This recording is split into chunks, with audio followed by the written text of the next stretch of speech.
এখন এই সভায় বক্তব্য রাখবেন আমাদের রাজ্যের সম্পাদক কমরেড মীনাক্ষী মুখার্জি।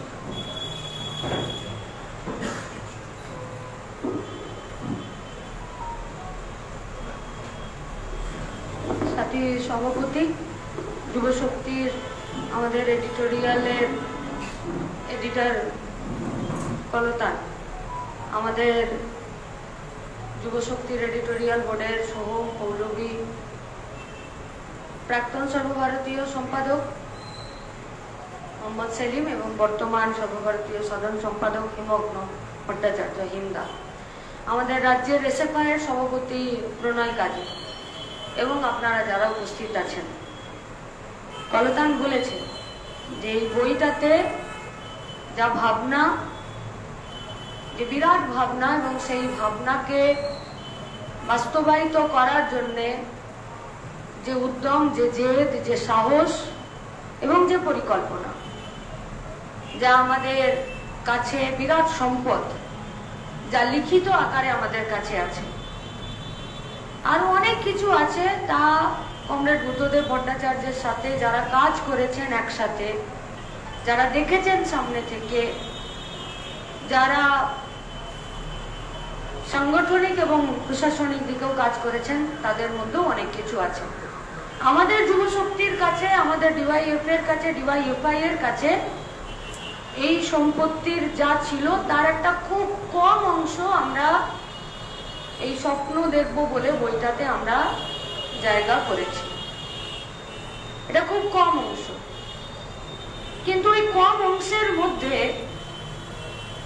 যেটা আছে সেটা হলো যখন ডিওয়াইএফ প্রতিষ্ঠা হচ্ছে তারপর থেকে খুব সোজা সহজ, সব সময় গোলাপ ফুল বিছানো কার্পেট পাতা রাস্তায় তো এ রাজ্যের বামপন্থী বিপ্লবী অভিমুখ সম্পন্ন আমাদের সংগঠন ডিওয়াইএফ, ডিওয়াইএফআই, তার গতি তো, তার চলার পথ তো ছিল না। সারাক্ষণই লড়াই ছিল, ফাইট ছিল।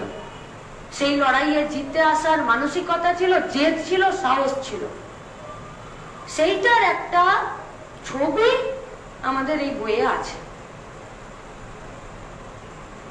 সবগুলোকে এক জায়গায় আনতে পারলে ভালো হতো। কিছুটাকে এনেছি।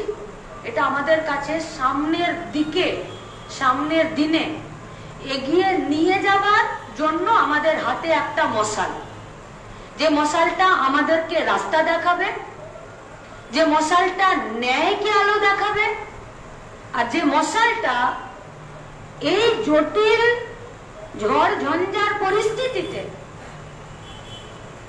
যারা প্রতিনিয়ত আমাদের এগিয়ে যাওয়ার রাস্তাকে, সেটা আরজিকরের নির্যাতিতার, দোষীদের, খুনিদের, দর্শকদের শাস্তির দাবিতে লড়াই হোক, কেন আরজিকরের ডাক্তারকে অন ডিউটি অবস্থাতে তাকে রেপ হয়ে খুন হয়ে যেতে হলো, আসলে তার এই পুরো ঘটনাটার প্রাণভোমরাটা কোন কৌটোর ভিতরে জমা আছে, সেই কৌটো থেকে প্রাণভোমরাটাকে বের করে নিয়ে এসে তার টুটি টিপে ধরা হোক, বা এই লড়াইটাকে ভেঙে দেবার জন্য শাসক এবং শাসকের যে স্তম্ভগুলো আছে, যে পেয়াদাগুলো আছে, তারা যে লড়াইটাকে ভাগ করার জন্য, এই লড়াইটাকে ভেঙে দেওয়ার জন্য, শেষ করার জন্য তাদের যা কৌশল পদ্ধতি, তারা যা ব্যবহার করছে, তাদের কাছে সতর্কবাণী হিসাবেও আমাদের কাছে এই মশালটা, সেই মশালটাও আমাদের কাছে এই বইটা।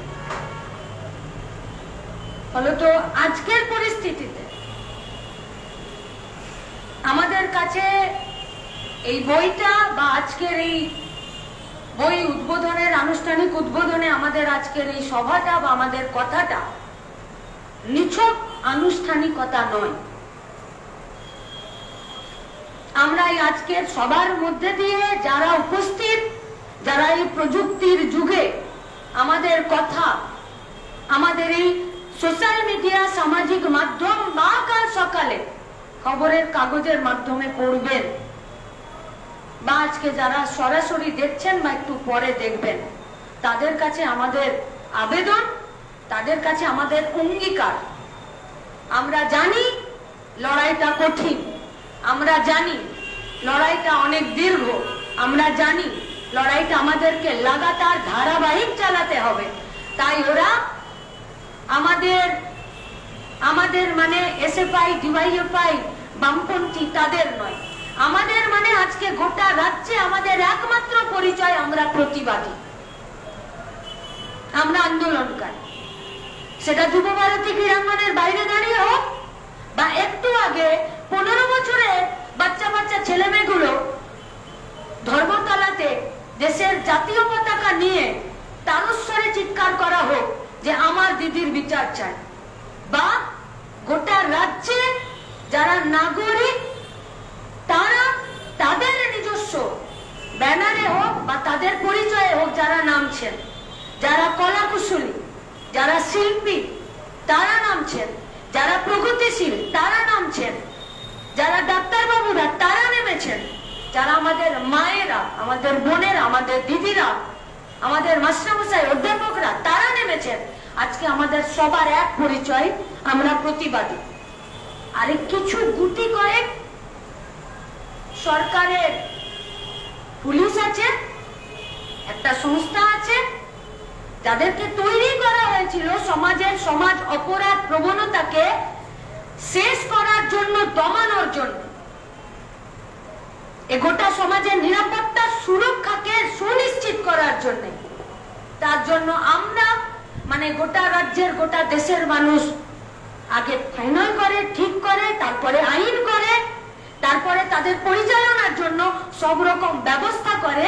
কিন্তু আজকে তারা পলিটিক্যালি, রাজনৈতিক উদ্দেশ্যে এবং অভিমুখে পরিচালিত হয়ে যারা মনে করছে যে বাড়িতে পুলিশ পাঠিয়ে আর অফিসে পুলিশ পাঠিয়ে আর গাদা গাদা কাগজে জেরক্স করে দিনের পর দিন সমন পাঠিয়ে প্রতিবাদীদের গলাটাকে দাবিয়ে দেবে আর আমাদের মাথাটাকে ঝুঁকিয়ে দেবে, তারা ভয় পেয়েছে বলে তারা আজকে আমাদেরকে বৃথা ভয় দেখানোর চেষ্টা করছে। তাই স্বপ্ন দেখবো বলে স্বপ্নের দিশারি বুদ্ধদেব ভট্টাচার্যের বই শুধুমাত্র আমাদের কাছে বই নয়, আজকে এটা আমাদের বাধাকে অতিক্রম করে সামনের দিকে এগিয়ে যাওয়ার জন্য হাতে ধরা মশাল। আজকে আনুষ্ঠানিক উদ্বোধন, কালকে গোটা রাজ্যের মানুষের হাতে এই মশাল তুলে দেবার দায়িত্ব আর প্রতিবাদের এই আন্দোলনে থাকার জন্য অঙ্গীকার।